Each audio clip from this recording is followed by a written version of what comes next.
offered, which I'll put on YouTube if you want the full recording for your own promo. Have at it. Okay, find my wallet.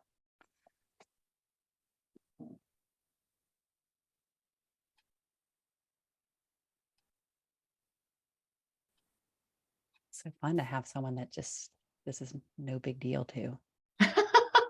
Oh, it's not that that's not no big deal. It's that it's fun, right? I mean, it's super exciting. It's like what some people, I guess, Well, it lights you up. go parachuting or something Did that once. to get that thrill. For me, it's just being live. It was no thrill in that. I was like, I went with a group of people, and when we landed, one woman was like, "Oh my God, that's great. I want to go right back up again." I'm like, taking off all this stuff. I'm like, I'm done. I'm going home. That did not help me conquer my fear of heights at all. Oh my God. That whole meeting your fear works in some scenarios. I mean, there's some fears I feel like are fine. It's fine for me. It's fine to be afraid of heights. I'm fine with that. Yeah. Which is, I love like what you were talking, maybe we can talk about that in the show, is how I had this experience this week of a lot of fear coming up. And you have to have a certain amount of courage to move through the fear, but it's really on the other side of that there's your courage. Like, it's like it's all on the other side, that you have to have a small enough amount to move through it, the fear. And then on the other side, all of a sudden, the reward is having more courage. I don't know. That was my experience. Oh, interesting. So you felt courageous after going through it. Yeah. And I was like, oh, yeah. And now I feel like I could do it again and it wouldn't be so scary. Yeah. So you just have to have just enough to move through. I love that. The courage for you follows fear. Yeah. In this instance, at least. Yeah. 10 seconds, we'll get started. Okay. Thank you.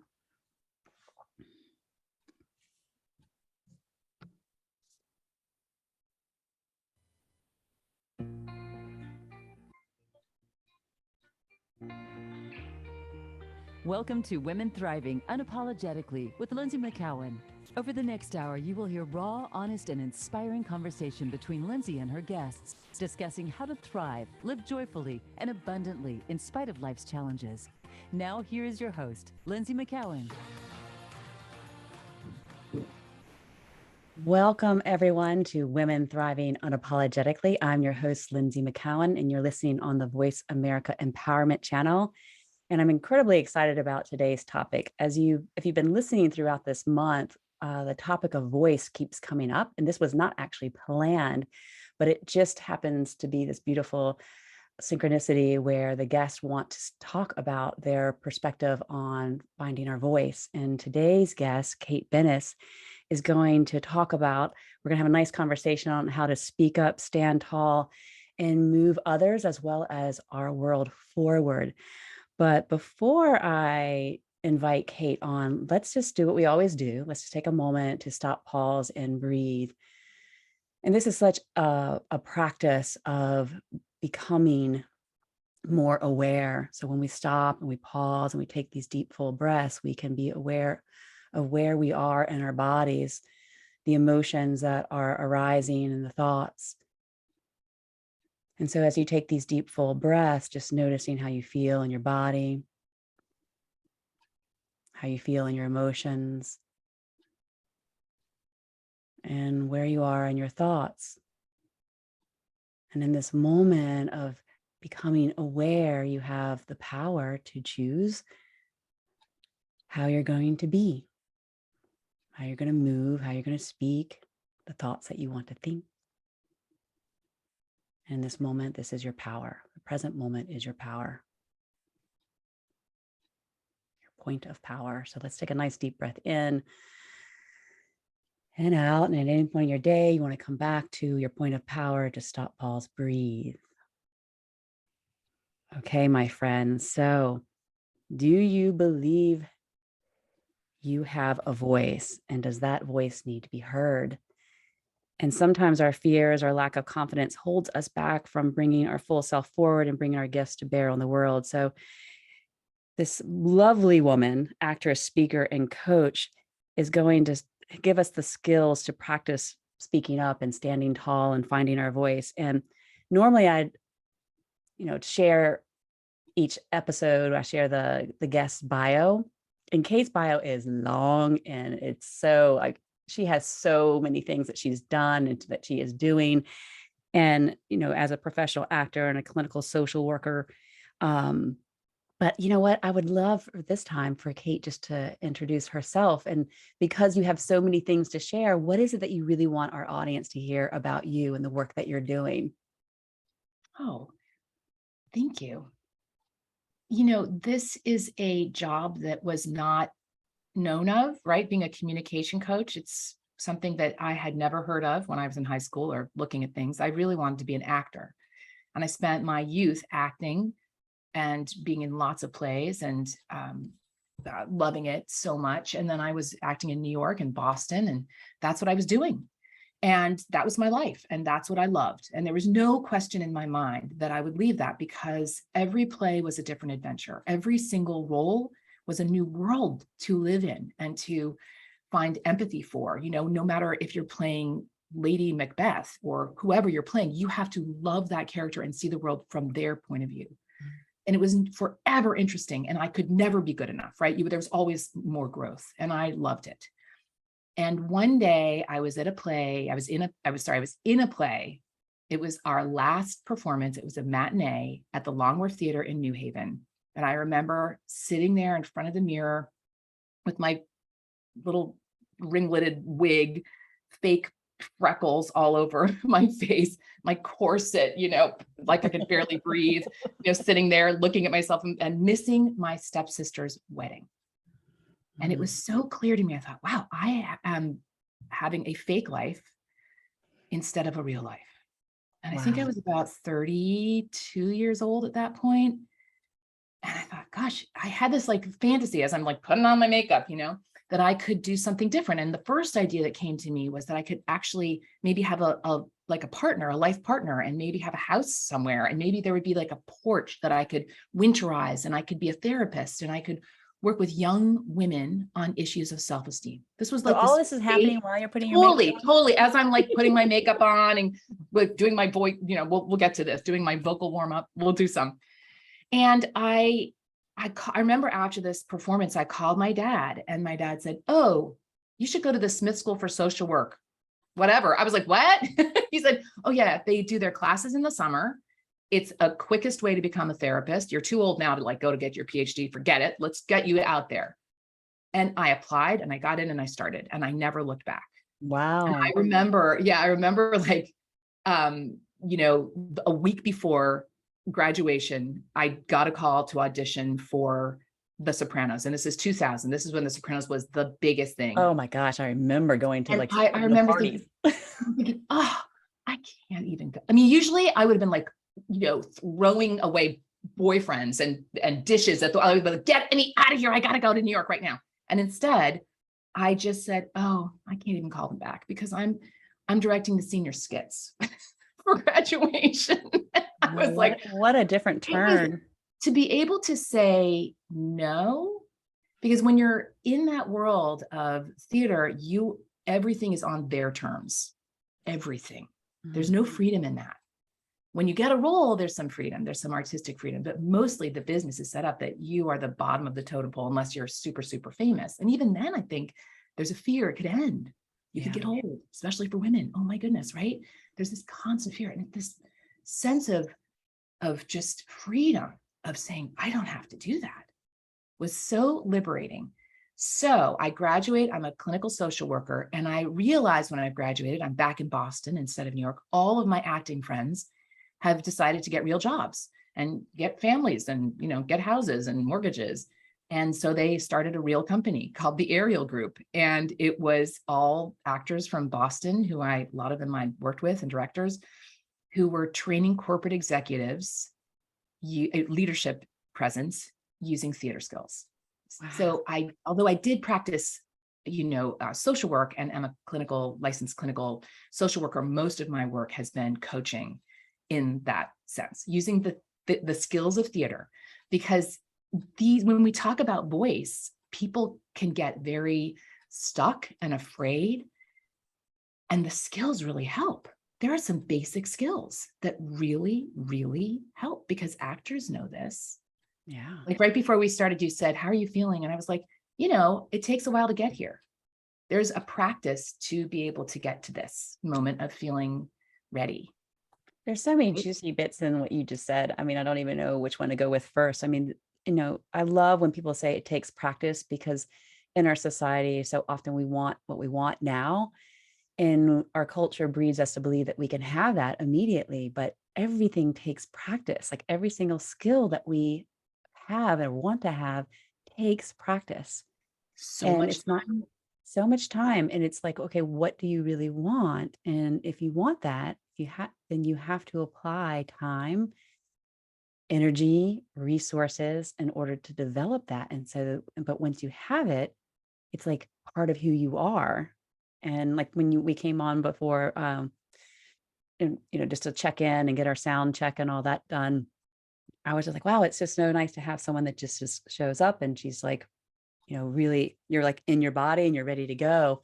And it's a beautiful thing to see and feel, because I can really connect to people energetically. And I would love for you to share like, well, how, for those of us like me who still get nervous before every, I mean, I do my breathing exercises and my intention and all, but what are some of the skills that we could apply in our lives to help us show up? Okay. Yeah. A lot of people come to me with fear of speaking, right? With fear of public speaking, or even fear of speaking up in their team meetings or whatever it is. And what you just said is basically the crux of it. You said you warmed up and you have your purpose or intention, right? Those are huge, but I want to speak about them in terms of how we do that for theater, because it's very helpful. But a big part of that, huge, 99% of all time and energy is in the preparation. So without the preparation brings you a long way to confidence, right? The more prepared we are. And I think what I come across is that people are afraid because they don't know how to prepare. So a lot of the work we do is to say, this is what you do to prepare. So would it be helpful for me to walk you through like how I prepare someone to go speak up? And I love this because, when the preparation, again, like, I teach yoga and meditation. I've been teaching it for a long time. Is like, it's in that preparation. Like we don't have that liberation every time we sit in a meditation. But what happens is that when it's working, like when that moment of time when chaos hits or uncertainty hits, and then you're centered and you're grounded and you're like, oh my gosh, I'm not the drama queen anymore. Like I'm here and I'm be able to meet these challenges, and because I've been doing the practices. So I want to learn some practices. And in fact, I would say for actors, or at least for me, I welcome those moments when something goes wrong, because it brings it alive. And we kind of invite that in. It's so exciting. Like, not that I want another their entrance. What are we going to do? Right? You want to be in that place of play. Yeah, because when the pandemic did hit, of course it was scary and all, but I realized I could witness myself, and I'm like, I'm so much more calm and steady than the world around me and even my friends. And I was like, wow. And in that moment, I'm like so grateful for all the practices that I have been doing up until that point. Yeah. So I want to learn some practices from you so I can, kind of relish in those moments that are chaotic. Okay. I don't know if I want to put that out there. I'm sure these are all things that many of them are things that we all do, but I just want to put it out there. Okay. The first thing I do when I'm invited to any event is to get as much information as possible. Do not be passive, right? We tend to say they're going to tell me what to do and where to go. No, find out how many people, who's the audience, where are they going to be sitting? Can I get into the space and look around and walk around? What kind of microphone? Is there going to be a podium? Can we not have the podium? So the first thing is get curious, get as much information as possible. That's going to calm us down immediately, right? To know what to expect. The second piece is to actually go and play with it. If it's a microphone, go in early, go the night before, look around the banquet hall. Is there a raised stage? Get as much information as possible. The second piece is be really proactive. I was working with someone who brought a video to show me of him giving a talk, and the slides were sort of cutting his face off and the rest of his body was in darkness. So the audience couldn't see him at all. And I said, what happened? He says, that's where they put me. It's not a gift to the audience to not see you. It's a gift to the audience to see you. So pull your hair back. Make sure that your face is lit. Stand in the light, find the light. You know, these things are a gift to the audience. Then be proactive. There was a woman who was going to give a talk in a movie theater. They were doing a big festival here, and she was going to be giving a talk in a movie theater. And I said, oh, well, are they going to have a place for you to put your notes? And she said, I don't know. And I said, borrow my music stand, throw it in the back of your car. And sure enough, she needed it, right? So be proactive, think of get in there soon. So get as much information as you possibly can. And then practice. And I really mean this. I mean, practice daily. Practice is the hardest part, but I mean, go over it again and again and again. I'm not someone who wants people to memorize. We'll talk about, I like people to memorize their opening and closing lines if it's a long talk, but basically, even actors, you can tell when they're acting, right? If you're listening outside of a rehearsal hall, you can hear when they're talking and when suddenly they're acting, right? It sounds fake. So it's very hard, even with a lifetime of skill training, to make something memorized sound not memorized. Or read. Reading has the same cadence often. So both of them can often have a very like regular cadence, right? Boom, ba-boom, ba-boom, when it's read or memorized. So if you have to read it, there's ways that you can kind of help yourself chop it up. You want, in life, we speak in a very jagged way. So we want that sense, right? That you never know what's going to happen. So where was I getting to? Oh, so you want to craft what you're going to say. You don't want to memorize it too much, but you want to know it. And then practice again, and then practice again, and then warm up, and then practice again. So for the voice in particular, it's so complicated because it's a physical thing. It's in our bodies, right? It's in our breath. And I want to show you a little bit of something about that quickly. Yeah. But it's also emotional. There's the content, there's the what we're saying, and there's the intention. So it's so multifaceted. So the first thing is, do I have a good mic? Can I literally be heard? Right? Am I speaking like this? What do I need to do to actually literally have people be able to hear my voice? Right? Can they understand me? Right? Are they from a different country or culture? Am I being understood? It's huge. We are not communicating if we are not actually literally being heard and understood. That's big. So that means knowing your audience. Audience is a huge part of preparation. Who is my audience? What do they want from me? What can I give them? So that's all I give them. Yeah. Yeah. And then there's the physical body of the voice. And I've done a bunch of blog posts about this recently, actually, a whole series on voice, different aspects of voice. And I just want to say what you started with, that breath. I want to sing a line for you with two different kinds of breath. Okay. So the first one is I'm going to do a shallow breath up here in my chest. And we all know that if we go like pant, like put your hand on your chest and kind of pant, it can actually make us feel anxious, right? I mean, this is the very anxious breath. Okay. And then if you put your hand on your belly in those deep breaths you were guiding us through, it has the opposite impact. So that breath, as anyone who practices yoga or meditation knows, is grounding, right? It relaxes people. It brings oxygen to the muscles. It relaxes the muscles. It relaxes the mind because we're focusing on the breath. It's really powerful. And it is also the base of the voice. So if we don't have that breath, we are really not giving our voice its best shot. So I will sing a line with this high breath and then with the low breath, just to hear the difference. All right, so anybody in the radio audience, what I'm doing is I'm breathing now a very high, it's like a shallow breath into my chest, okay? When Sunny gets blue, her eyes get gray and cloudy. Okay. Now I'm going to do that exact same line, taking a deep breath. My legs, if you guys can't see me, they're totally wide. I'm making a huge sort of bowl of my hips down here. Although I'm sitting, I'm really upright to make sure that I can really let that oxygen fill my body and really fill that bowl of my hips. And if you could see me, I'll for those who are watching on Facebook. Big belly breaths. The belly is extending with the inhale and then moving towards the navel on the exhale. Yeah. Okay, so now I'm sitting back down. When Sunny gets blue, her eyes get gray and cloudy.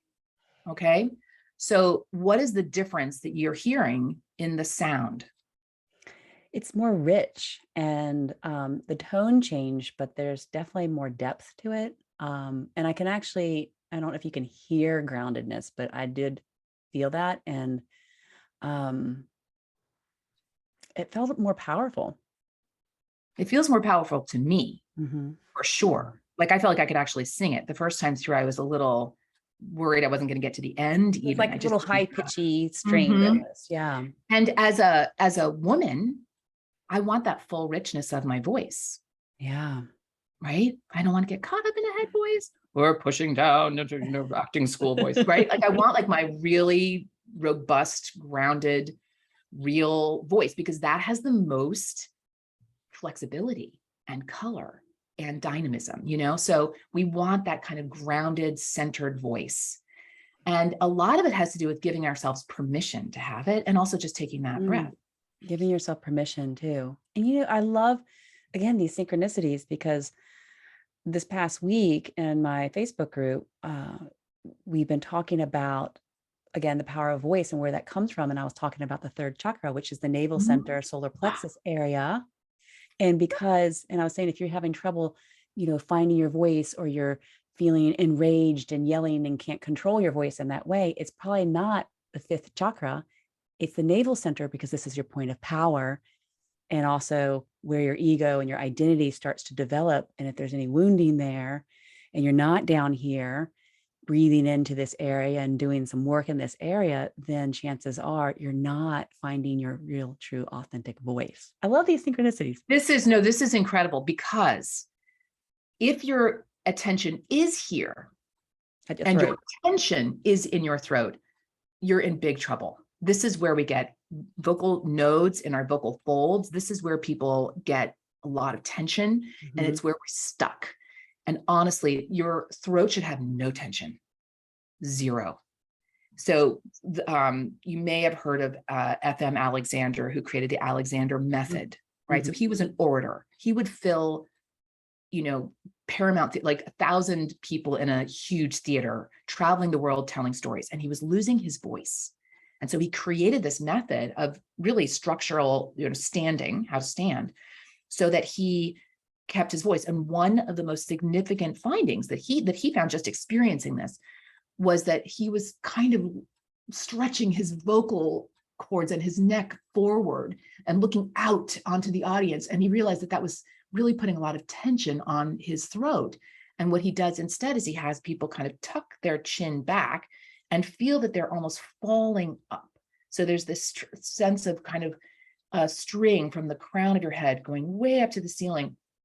And it releases the jaw and the throat, and it kind of releases these front muscles. You should feel nothing in your throat. It should all come from the base of the breath. And that's really helpful. Another so we have to go to, can we hold on to that thought, Kate? Absolutely. I know, I always hate interrupting, because well, that's part of the woman's conditioning, right?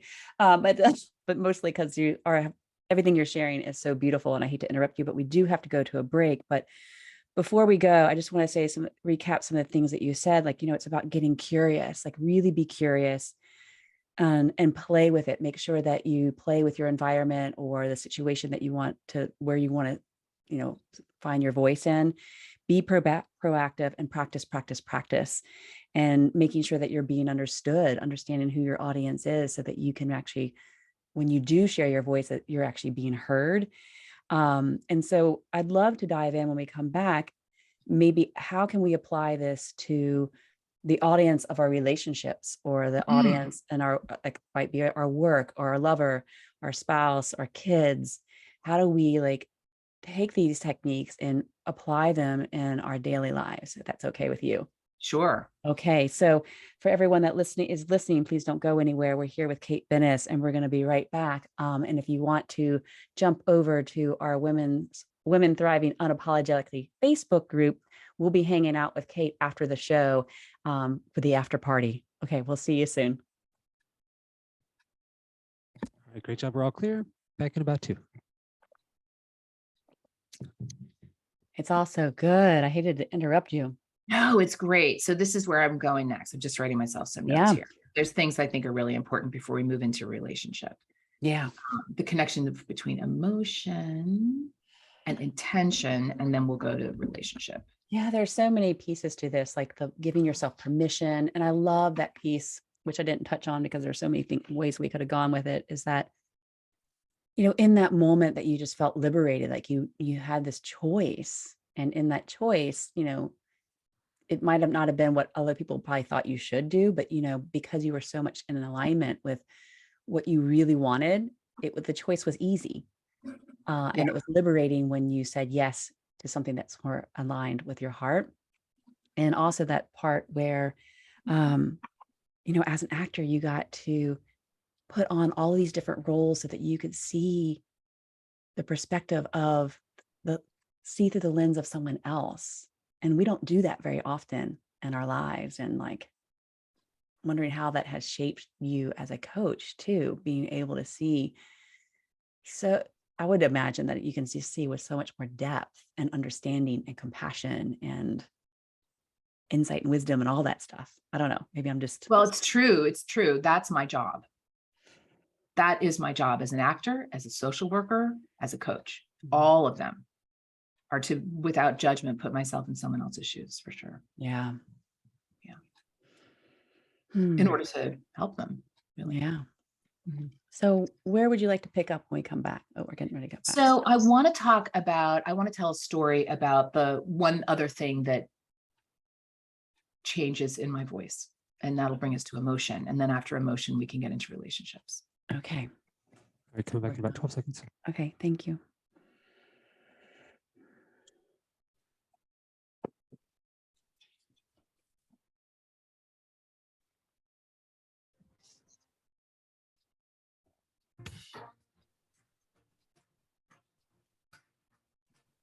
You're listening to Women Thriving Unapologetically with Lynsie McKeown. Have a question for Lynsie or her guests? Want to share your story? Email Lynsie at thrivingunapologetically@gmail.com. That's thrivingunapologetically@gmail.com. Now back to the show. Here again is Lynsie. Welcome back, everyone, to Women Thriving Unapologetically. I'm Lynsie McKeown, and I'm here today with Kate Bennis, actor, social worker, communications coach. And it's such a pleasure. We're having an awesome conversation on how we can find our voice. And we left off with Kate giving us some really great insights, some practical tools that will help us make sure that we're voicing ourselves clearly and that we're being heard. And so I'd love just to pick back up on our conversation, Kate. So I'm handing it over to you. Okay. We had talked a little bit about the difference in my voice based on where I breathe. If I breathe in a high, shallow breath, or if I breathe in a low belly breath. And a lot of people, I feel this too. It feels almost a lower register, richer, more powerful. I feel more in control, all of those things. But years ago when I was pregnant, so I couldn't travel for work, and I was working at the Ariel Group running their nonprofit wing, and I was doing a bunch of work in the prisons in Boston with men who had been incarcerated for, some of them since the 70s.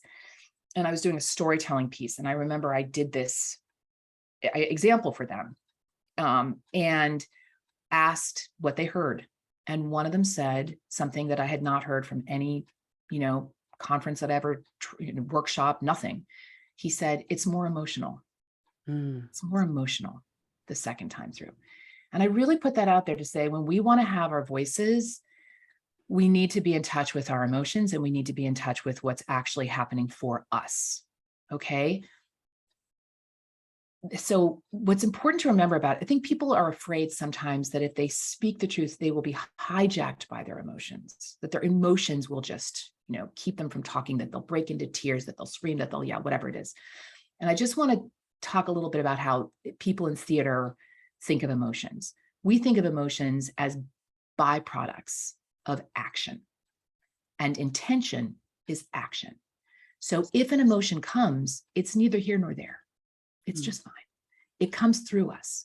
Where we get stuck is when we get stuck, is when we try to suppress it, when it's in our throats and we get physically, I was doing a play, and 2 weeks before opening, I lost my voice. It was painful. I could not talk. I went to the ear, nose, and throat doctor. I went to a speech pathologist, and then I realized what it was. We were at the moment in rehearsal where we were stopping and starting very emotional scenes. So I would be in the middle of crying, and she'd say, the director would say, you know what, actually, I think your light is going to be over here. Can you move over here? And I would stop the emotion in my throat and move and start again. Oh, wow. And as soon as I realized, then we got into the running of the whole play or big chunks of the play, and my voice came back. And I realized from then on, I need to finish emotions. It's just finishing them. It's allowing them to come through us and out. So if we try to stop those emotions, they will literally hurt our throats. We will feel pain there, and we can get damage to our vocal cords. So it's so incredibly important for women to hear, is that because oftentimes we're told that our emotions are like, we shouldn't be so emotional, but the emotions are really a gateway to more of our power, it sounds like, because we have to let them move through us so that we can actually find our voice and not because and also they're neither here nor can't there. count our power. I hate to say this, but it's like, they're not unimportant. They're just neither here nor there. We don't have to worry about our emotions. Yeah. You can't make yourself happy. You can't say, I'm going to be sad. I'm going to be happy. You can't, emotions are just like clouds, they just kind of do their own thing. We can't count on them. We don't know if they're going to be there. We don't, what I mean? Where we get into trouble is if we try to control them. Yeah. So what I take from the theater is this idea, what Stanislavski called objective, which is, what do I want from the audience, from the other character, from the other person, if in a relationship? What do I want? That is my intention, okay? And the emotions are a byproduct of that intention. And if we try to control them, they will bite us in the butt. So you don't suppress them. You don't even, it's like irrelevant.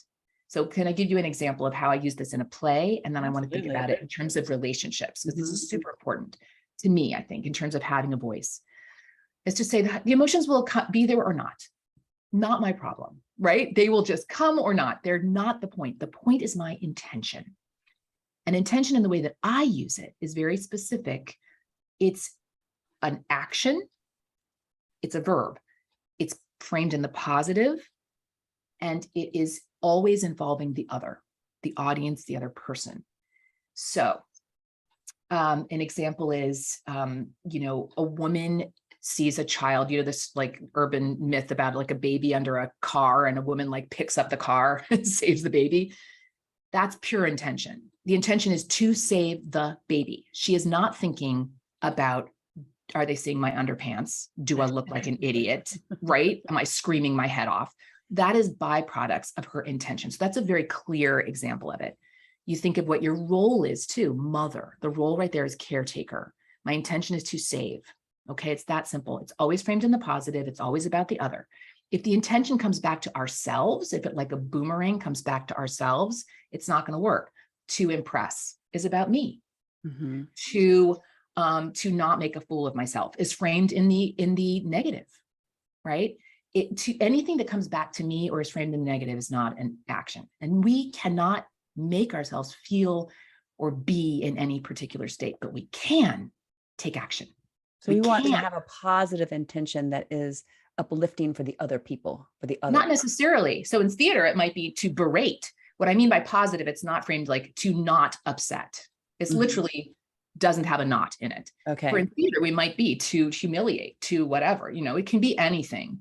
It depends on what we call in theater, the given circumstances. If I'm there to give a talk, a TED talk, for sure, I probably don't want to humiliate the audience, right? You know what I mean? I want to inspire them or to engage them or to enliven them, right? So of course it depends on the situation. What I mean by positive is just not framed with a not. Okay.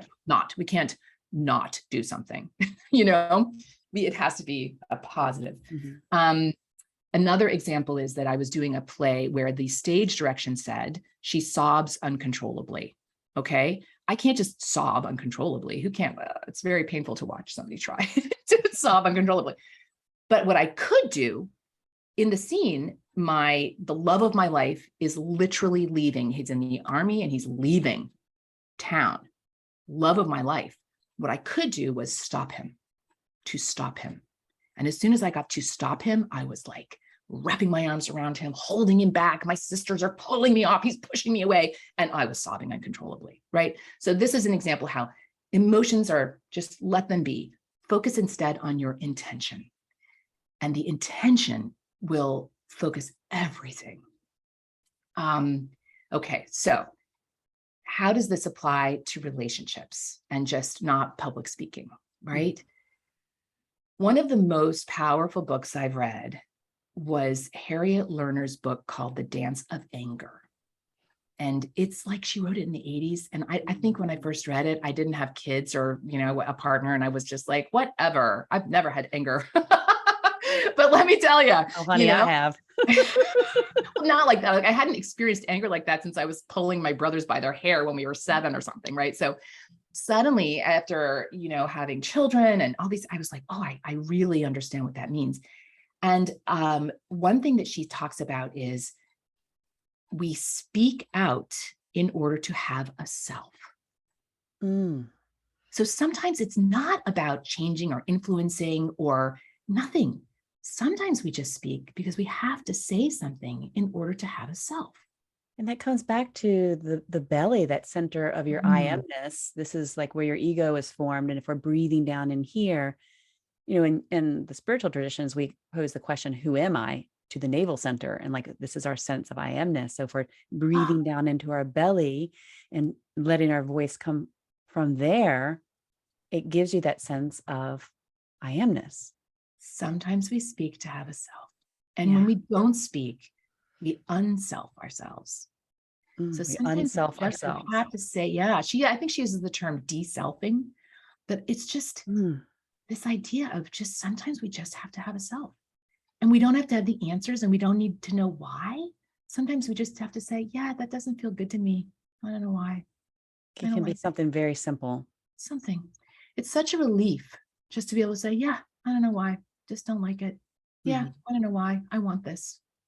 I don't know why. Yeah. Not have to have I think that's important too. Like it doesn't have to be something profound. It doesn't have to be long drawn out. It could just be just letting your sense of self coming forward in just a few simple words helps you feel more connected to your power and yourself. Because your power is your I amness and knowing who you are. And I think we worry so much that we have to be right if we're going to say something. Yeah, exactly. We can only say something that's right.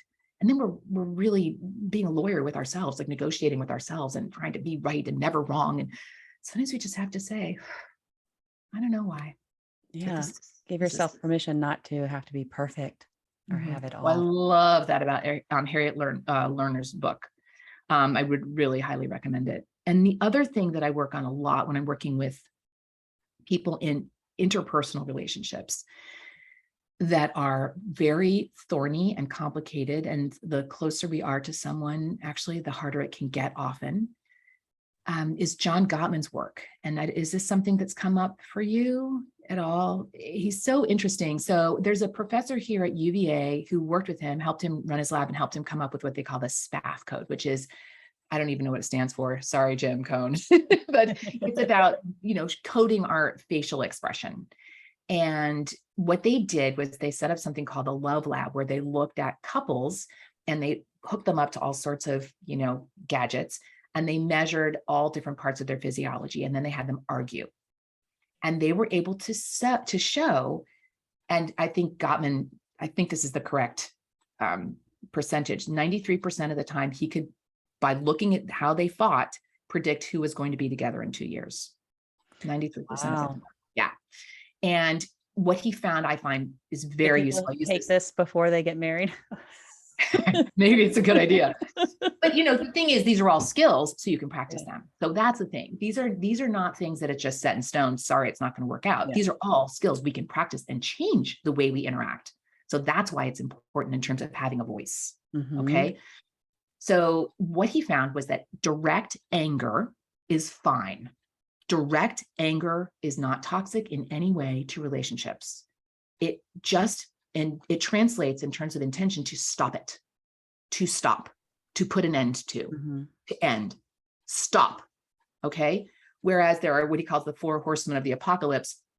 Oh, yes. That Now I'm happen. familiar.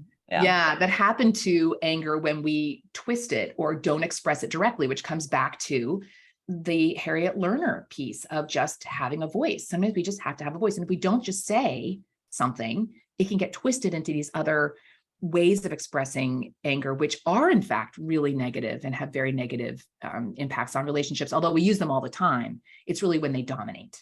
We all do all of these. It's just that they dominate, you're going to have a difficult relationship. So saying no, stop it, pure anger, totally fine. And I think there was a finding that even early on in relationships, if women can show anger early on, it actually correlates positively to relationships, to the future of the relationship. And here's an example. Like, let's imagine somebody leaves their towel on the floor and I say, oh, I pick it up and I'm furious. Oh, every day the towel on the floor. These people, they're making me feel, they don't have their respect for my time. They're treating me like they're just like going to be royalty and I'm going to clean up after them. I've got a whole story, right? And instead of just speaking up, I've got this whole story and then I'm mad. And this is the anger, right? This anger roiling inside of me. And then the next day, the towel on the floor. And I say, you always leave the towel on the floor. So always is a key that we always, we talk about. It's in all kinds of trainings, right? Always is blanket criticism. Always, never. So criticism is the first horseman, right? It's very damaging. The second horseman is contempt. So contempt shows up as sneering, kind of like disgust in a way. And it's a kind of it's the goal is to humiliate. Contempt. Okay. And then the third one is defensiveness, which I think we should talk about because it's actually something that comes up with voice a lot. Yeah. And then the third one is stonewalling. And stonewalling is speaking without speaking. It is speaking by not speaking. It is putting up a wall. Sometimes you see people actually literally turn away, not looking at each other, right? That is stonewalling. And all of them don't have positive impacts on relationships or voice. So with the towel example, I might just yell, stop leaving the towels on the floor. Done. Stop leaving the towels on the floor. Pick up your towels. That's it. That's okay. That's Nice like and clear. fine to say, without getting into the whole story of you always, and I, and you just think that I'm, without getting to all those other kind of more. Because the story leads to the contempt and all those other things. Yeah. It kind of poisons you and Yes. it causes these behaviors that will start to, because your partner might not even be aware of it. Oh, of course not. Maybe not. Or They're- not how important it was to you because it's not important to them or Exactly. whatever. And they don't know Right? the story that's going on in your head. Exactly. So that I think is really, that's another thing in terms of voice, is just when you want to say something, just, it's okay. I don't like the towels on the floor. I don't like that. Please pick them up. It's okay. And instead of what we tend to do, which is kind of, have this kind of roiling internal dialogue and story and all that kind of stuff that can come out in these other ways that are not very helpful. Yeah. And I think when you're able to be so clear with your words and like right to the point, then, and when therefore someone can hear you clearly, then it's almost like this huge relief. Like you feel powerful in the moment, but you also have this sense of complete relief, where if you stay in that story, you keep, perpetuating that always over and over and over again, then it feels disempowering. You feel like you don't, I don't know, for me, that's how it feels. Yeah. Well, you said something earlier, like it gets stuck in our own bodies, right? We just hold on to it. We've got this whole internal battleground. And what's interesting to me is as soon as I started, and I still have to practice this consciously a lot, it's not second nature for me at all. But when I do say it, it's almost it's like they're not even angry, right? Yeah. Like when I do just say, yeah, I just pick up your towels. It's kind of nothing. It becomes nothing. What is painful often is the internal battleground that we hold and the stories that we hold. And the actual thing is kind of irrelevant often. You know, sometimes it's real. And listen, when it's important too, we have to speak up. There have been times when I've just said, my whole body is like, I need to say something, and it comes out, and it just has to be said. Mhm. And things are vital and important. We also have to do that. Okay, I want to definitely pick this back up when we come back. We have to go to our last break of the show. And so we're with Kate Bennis. And so if you've been listening, stay with us. And just so you know, doors are now open for enrollment in my Awaken the Divine Feminine program, which is for women who want to discover their power, their presence, and their purpose, find your voice and claim your voice and space so that you can live a more fulfilling and empowered life. So if you're interested, all you have to do is go to Lynsie.tv/goddess. That's Lynsie.tv/goddess. And you can begin the journey to your awakening today. We'll be right back. All right, good segment. We're all clear. Back in 2. Thank you. Oh, this is so good. I say this all the time with every guest. It's like, oh my gosh, we need like hours. We've got to come back. So I love the 4 horsemen of the apocalypse. I didn't put together who authored that, but I love that because it's so important. It really was so eye-opening for me when I first read that. I'm like, oh wow, I kind of do that. Like almost that, especially like this, I was so good at the stonewalling, just like, okay, I'm cutting you off right now. Yeah. And like, listen, and sometimes we have to, sometimes that's super Yeah. healthy, mhm. right? But it was like a false power almost. It seems like sometimes you feel like you have power by doing these 4 steps.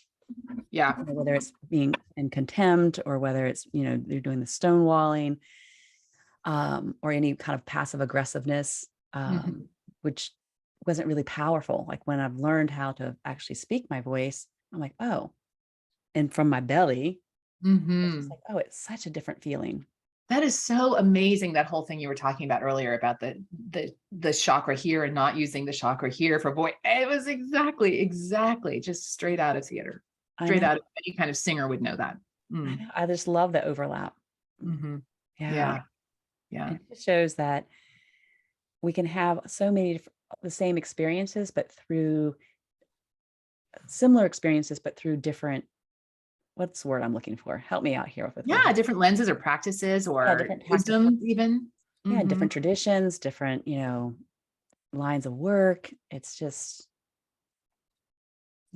okay, here we go, going back.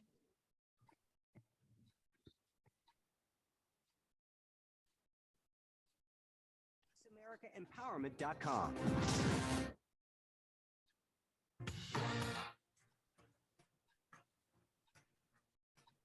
You're listening to Women Thriving Unapologetically with Lynsie McKeown. Have a question for Lynsie or her guests? Want to share your story? Email Lynsie at thrivingunapologetically@gmail.com. That's thrivingunapologetically@gmail.com. Now back to the show. Here again is Lynsie. Welcome back, everyone, to Women Thriving Unapologetically. We're going to dive right back in with Kate Bennis because there's still so much more to talk about with Kate. So, Kate, we were talking about the dance of anger and the 4 horsemen of the apocalypse and how our communication it's so much better just to allow ourselves to speak what we need to say in that moment, even if it sounds a little bit angry or if there's emotion behind it, because emotion is not good or bad. It just needs to come through us. It's when we suppress that it starts to become toxic and kind of boils. And then we start to move into areas of contempt or stonewalling. And we get, create those massive stories in our head that most of the time are not true. And so let's go ahead and pick back up with that. Is there any, because, when you teach, you talk about this ability, it's really important that what you say has impact, and the intention behind that is incredibly important. So we don't want to be like, we don't want our intention to be to harm our partner. I mean, hoping not, but no, intention is very important. So can I jump in on intention? jump in. We haven't talked about that. So intention I use is probably the most powerful tool that I use. If we, Stanislavski, who was the godfather of all, modern theatrical and the method, they call it, right, for acting.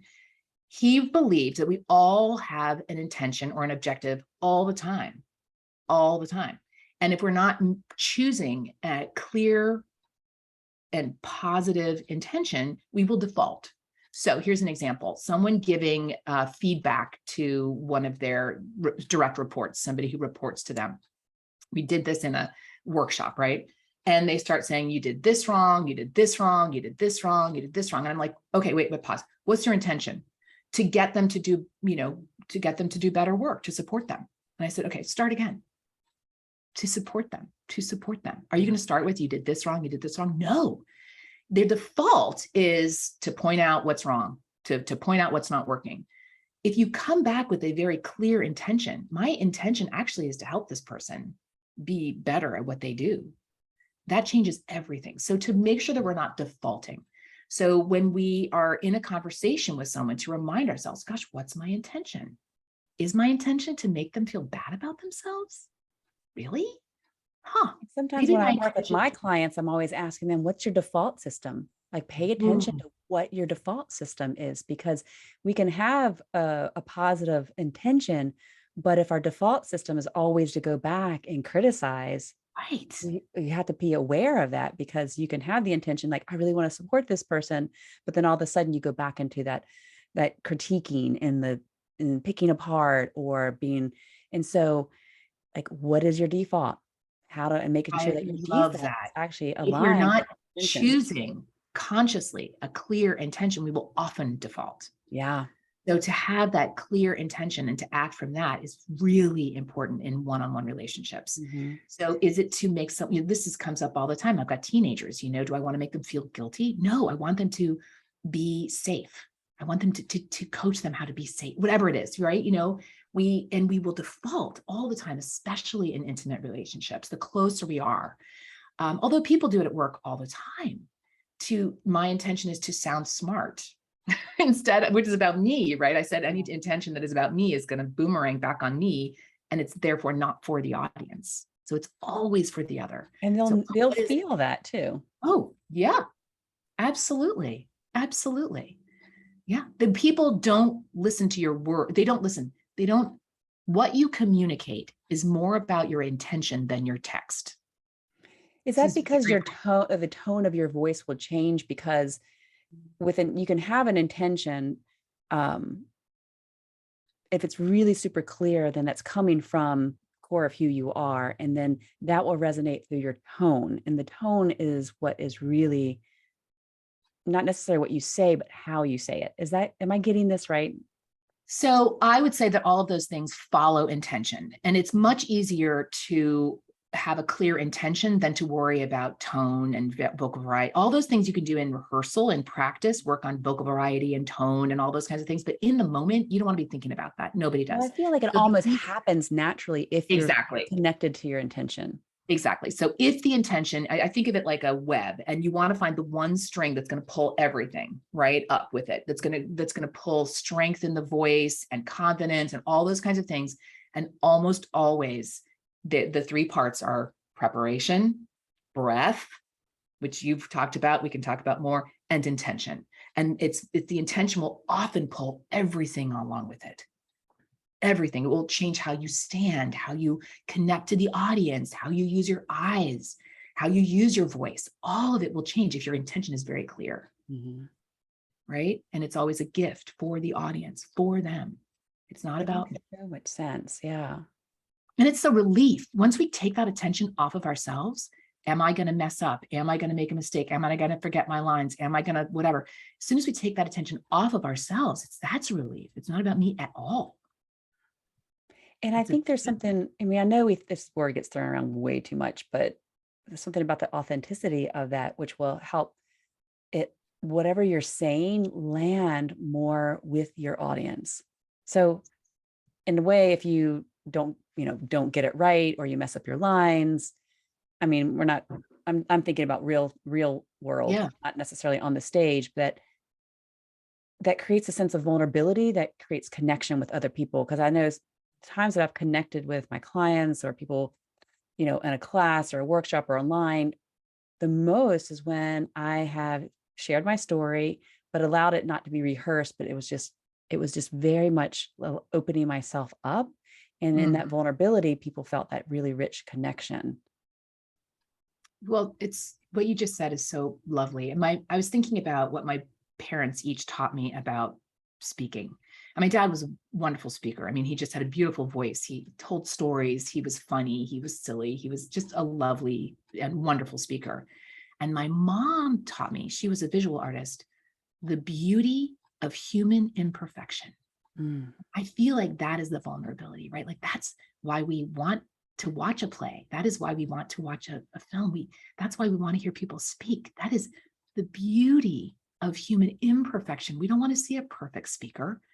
We don't want to see We don't want somebody to read a novel that takes us through someone's perfect life. That's so boring. right. No, we don't need to say it perfectly. It's just, that is the beauty, right? That's what we actually love and connect to about each other. So for women that are listening to the show, or whoever's listening to the show, that, it's okay. Give yourself permission to be imperfect, and don't squash your voice. Allow the voice to come through so that you can start to practice being centered in who you are. What was I call it my I amness, but you said that yourself. Yeah, well, that's the Harriet Lerner term, Yeah. is to have a self, right? Yeah. Yeah. Wow. So we only have a couple minutes left before we have to end the show. So I really want to make sure that people, we can follow up with whatever burning thing that wants to come through you. And then also how people can connect to you, Kate, and get some support and find their voice, or maybe coming and helping their organization, or maybe someone has a TED talk out there that they want some support with. Sure. The TEDx coach is so important. I can testify to that. Well, I mean, literally how they can reach out to me. Yeah. Yeah, Kate Bennis Studio, katebennisstudio.com. And I'm Kate at katebennisstudio.com. And that's it, Super easy. So, yeah, I'd love to hear from people. I'm on Facebook. I'm on everything. I'm on all the socials. And it's the same thing on Instagram, Kate Bennis Studio as well. So definitely reach out. And I have a weekly presence prompt, like tiny little things about personal presence and communication that are sort of fun to get if people like them. And I don't. Yeah. So that's yeah. And so definitely reach out to Kate. And she's also going to hang out with us in the Women Thriving Unapologetically Facebook group here after we go off air.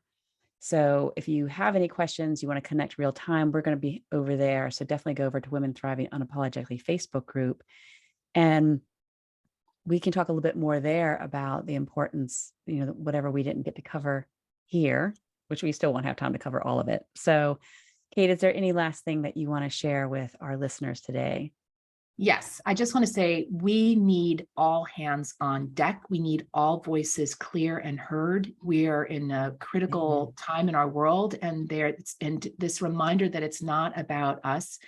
A dear friend of mine said he was writing a book for his grandchildren, and I said, "What is it about?" He said, "Do what you do best, to the best of your ability, for the good of others." And I feel like that is what I would ask of everybody. So have a voice. We need your voice. We need your voice, and finding your voice is incredibly necessary right now, women. I mean, we know this, and it can be a lot of fear and vulnerability in finding your voice, and that's okay. You have amazing people here to support you and be with you. Kate's here if you want to work with me one-on-one, or Kate one-on-one if you want to join the group or a workshop that Kate is doing. You'll be held really, really well and totally supported and loved, so that you can find your voice and for the good of your life and for everyone else. So with that, we're going to have to end our live internet show, and we'll just go over to the Facebook group. So for those of you that are listening, be sure to join us next week, every week on Thursdays at 10 a.m., 7 a.m. Pacific on the Voice America Empowerment Channel. I am Lynsie McKeown, your host, and we'll see you over in the Facebook group here shortly. Thank you so much for listening. All right, terrific show today. All clear. Thank you. Appreciate it, Matt.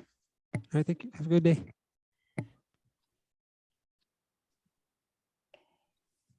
So let's just mosey on over and see if there's anyone there. There's always a little bit of a lag time when we're in. Oh, Sabrina says, I love Kate. Sabrina. Yeah. And then Susan McCulley. Susan was my my TEDx coach, and she was phenomenal.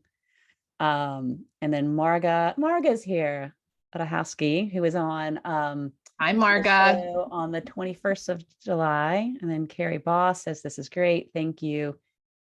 Oh, so Susan wants to know who said the quote about doing your best. That's Charles Handy. I'm so sorry I didn't mention that. Okay, So I'm gonna Charles Handy. Charles Handy. I'm just gonna write that in real quick. So Do what you do best to the best of your ability for the good of others. Charles. And it's that for the good of others that is the key. It is the intention, right? It's intention right there for the good of others. And if we keep remembering that, it really helps us with our own voice. Yeah, for the good of others, for the good of others. And right. So I get, I mean, I'm not the only one. I can say this knowing that even if I am the only one, I will say it that, sometimes I get caught up in what I want, like, why am I not getting what I want? But whenever I come back to what my mission is, like what's really wanting to come through me is really for the service of the betterment of the world, which comes through by me supporting women, finding their voice, claiming their power, getting connected to the innate wisdoms that we've kind of forgotten or aside, which, as I talk about it through the lens of the divine feminine. So I think that's so important. And our mission doesn't have to be huge and our intention doesn't have to be huge, but we do need to be connected to it and see how that is really, how is this going to serve someone else in my life? I think most spiritual traditions talk about it, the importance of this. Yeah. Yes, absolutely. So, God, I want to come back to how did this, if we can just take a moment to, because there were so many pieces that we weren't able to talk about, but, what's that first step? Because for so many women, there is this fear of speaking up, because we talked about this a little bit during a break, but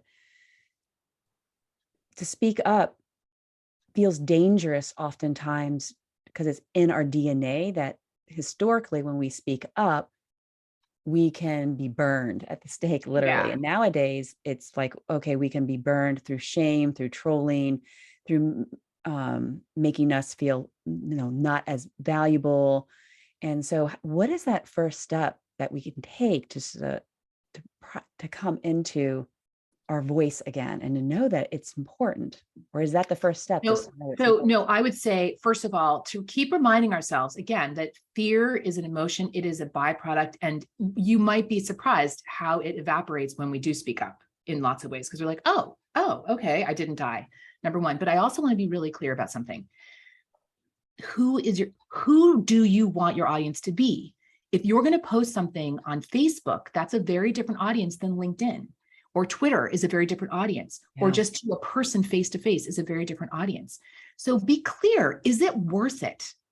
Is it worth it? Yeah. I need to say it to this group of people who are likely to be trolls? Absolutely not. I mean, I after a very terrible experience on Facebook that involved a group that I started, I called in a guy who did the social media for another big, very national, huge, controversial group. And he said, why are you on Facebook? Get off of Facebook. That's the worst place. It's a cesspool. It can be, right? Yeah. Unless it's super curated, and who has time to do that? So, basically I would say also, where do you want to say this? Don't put yourself in a situation where it's dangerous. Right now, I use Facebook for business and for amplifying other people's voices. That's it. I don't post my kids. I don't post unless there's a public event, like my daughter released an album publicly. But I don't post vacations. I don't post anything personal, because that world can be safe. Depends on who your audience is, right? How big is that? True. Yeah. So be aware. Don't set yourself up with it's like being in a bad relationship. Why would you, and I want to get back to the stonewalling thing. We talked about stonewalling as one of the four horsemen. Sometimes, yes, we need to say, I don't need to engage and walk away. That's not stonewalling.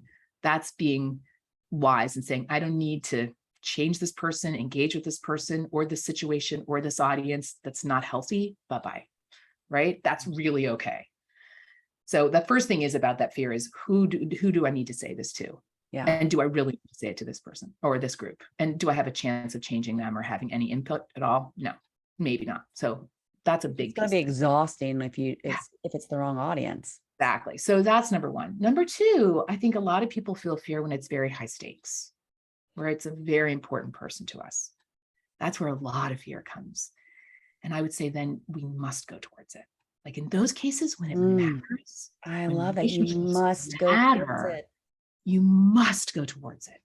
So that's the first thing to tease out is, do I need to do this in a public sphere? Do I need to do this? You know, why? It just could be damaging. But if it's really important to me, yes, I must go towards it.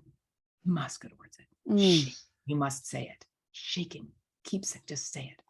Yeah. You know, it's so interesting. I'll share it here because I shared it with you earlier and about how a lot of fear has been coming up for me recently this past week. And I think I know why it is, because in my Awakened Divine Feminine, we're bringing in a particular goddess energy that will bring to the surface all of our stuff, but it's to be cleared out. And so I could feel some of these old fears coming forward. And I started doing that crazy story spinning. Like I was making up, I'm like, just, you know, my partner is one that, you know, if you go into her head, it's more like a Disney fairy tale going on in there. For me, it's like a Greek tragedy, because that's just the difference in our conditioning growing up. And so I could feel like I'm creating all these crazy stories in my head. I'm like, what the fuck, Lynsie? Like this is getting really out of hand. And I was going on this walk and I'm by myself in the woods. And so what do you think about as a woman when you're by yourself in the woods? All the different things that could happen. And then I see,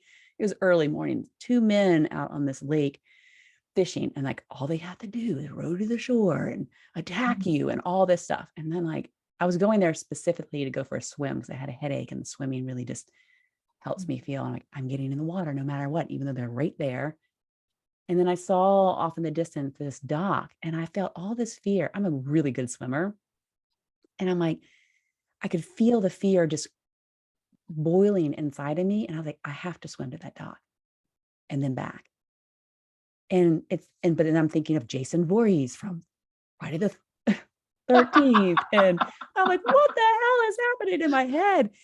And I was like, this water that I can't see the bottom of represents the darkness that I need to face and my fear.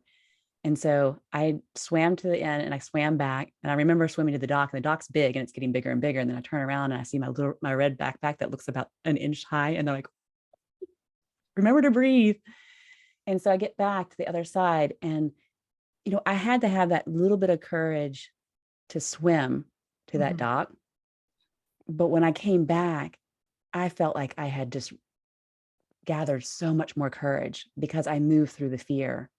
And there I was like, oh my gosh. And then I could play in the water for another 30 minutes and feel better than I had before. And so it's that moment where we move through that fear that we can find that courage. And I don't know where I was going with this. My brain. No, can I say something? I love that allegory so much. Listen, you had the red, I was thinking originally of Little Red Riding Hood, right? And then you had the red backpack sitting there, left it behind, right? You left behind the myth. But with women, it's both and, because we do live in a very sexist world and we do live in a violent world. So it's always both and, you know what I mean? You really have to gauge, is this a safe place and a safe moment? For sure. And then question our own story. But I love that story. I love that you looked back and there was the Little Red Riding Hood left on the beach, and you were fine and you were free of that mythology. And it's true. We live in a racist world. We live in a sexist world.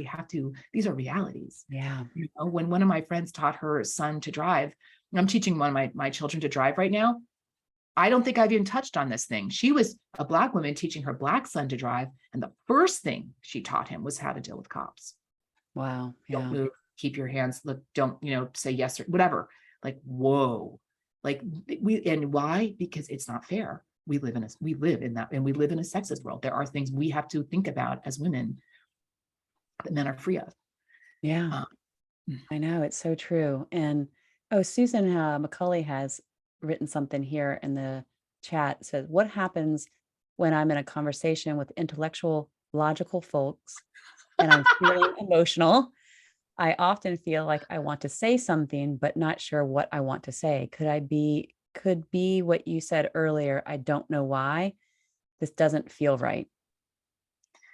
Susan, okay, I love this question so much because I live in a family not of lawyers, but of legal and negotiating thinkers and very intellectual. And so it is such a freedom to be able to just have no reason why. This is another thing from Harriet Lerner. These are the three things I learned. Having a voice is having a self. You don't need to know why. It's okay. Say, yeah, I don't know why. This doesn't bother me. Yeah, I don't know why. I don't want to. Yeah, I don't know why. I don't have a reason. Yeah, whatever. It's like so great, so freeing. And it right? must be interesting to see these, the people that are so logical and want, and what their response would be to that. Like, yeah. Well, there's no argument. Like it's because it's not a negotiation and it's not a argument. It's just dead in the water. So like, whoops. Okay, let's move on. I don't want to. I don't have a reason. I don't know. I'm sure there's a reason somewhere about it. Maybe I don't know. It's such also a freedom. like for women to be able to say that and then not have to, have a disclaimer to that. Just like, no, I just don't know. And that doesn't feel right. Okay. I don't have to question it. I don't have to add on to that. It could just be clear because we tend to want to add on to it or make it or have a reason. We always think we need to have a reason why, because studies have shown that you need this, that, and this, vegetable and, sleep and whatever. We have all the reasons why. Sometimes it's just like, I just don't like it. I don't want it. Yeah.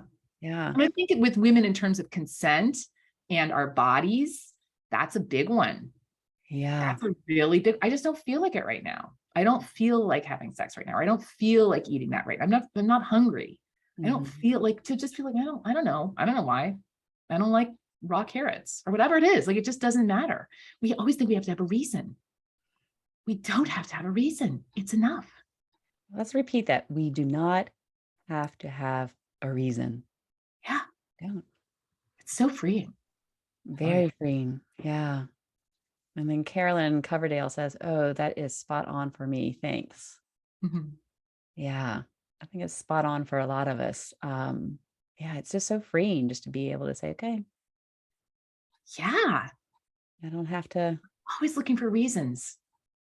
Do you think that stems from us feeling like we're not ever validated and that we need to have a reason in our society to be like, to prove that what we're thinking or feeling is worthy? Yeah, I think so. I think men fall into that as well. Men are always, thinking they have to be right. We always think we need to be right. So in order to be right, we need to prove somebody else wrong. So it's sort of a silly. But it comes back to those emotions. Like, emotions aren't right or wrong. They're just there. Yeah. I think they're just information. Mm-hmm. Yeah. That's so good. Yeah.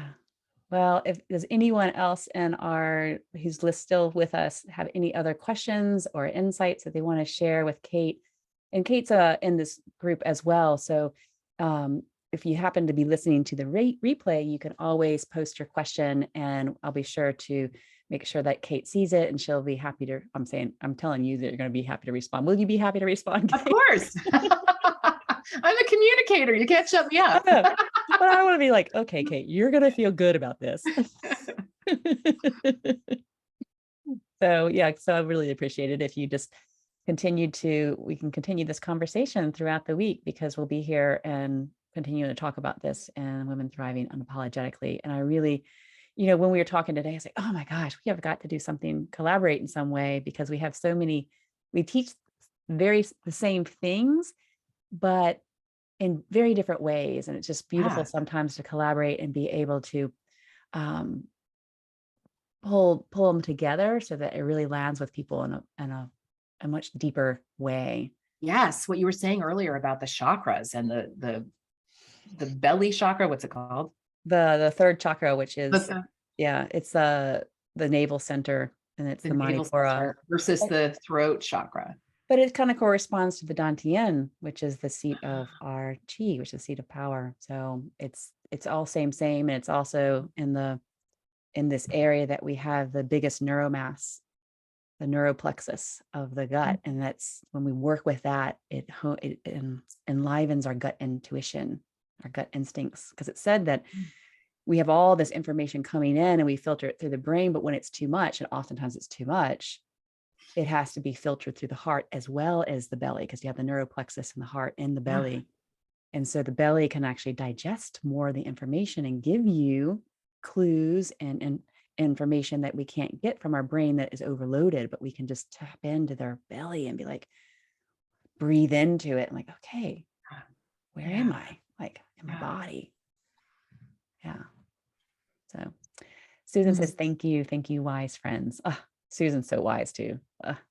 Did you listen to the episode with Susan? I have not. I've got to go back. I forgot about that. Oh, I listened to a bunch of them. She was on she was my, I'm looking at the calendar. So many great people are on here, like Kira and Susan were all original guests in the first week. So, and then Lisa Oko says, I love this. Thank you, Lynsie and Kate. Thank you for listening in. We appreciate you being here. Okay. So is there anything else we want to end with today? I think we're set. I invite everybody's voice. And I mean that. I mean, all voices are really needed right now. So what's one thing like women listening that they can go away? Like, should they just be breathing into their belly and then practicing what they want to say in front of a mirror? Or what would be one little thing that they could take away? Honestly, it's just the most important thing, honestly, is just intention, and have clarity around intention, because everything else falls away and gets easier. And we're like, oh, right, this is my intention. I need to do blank. Okay. Or somebody else. And a lot of things just follow that. And then everything comes, breathe into that, practice, all that stuff. Okay. Yeah. Clear intention.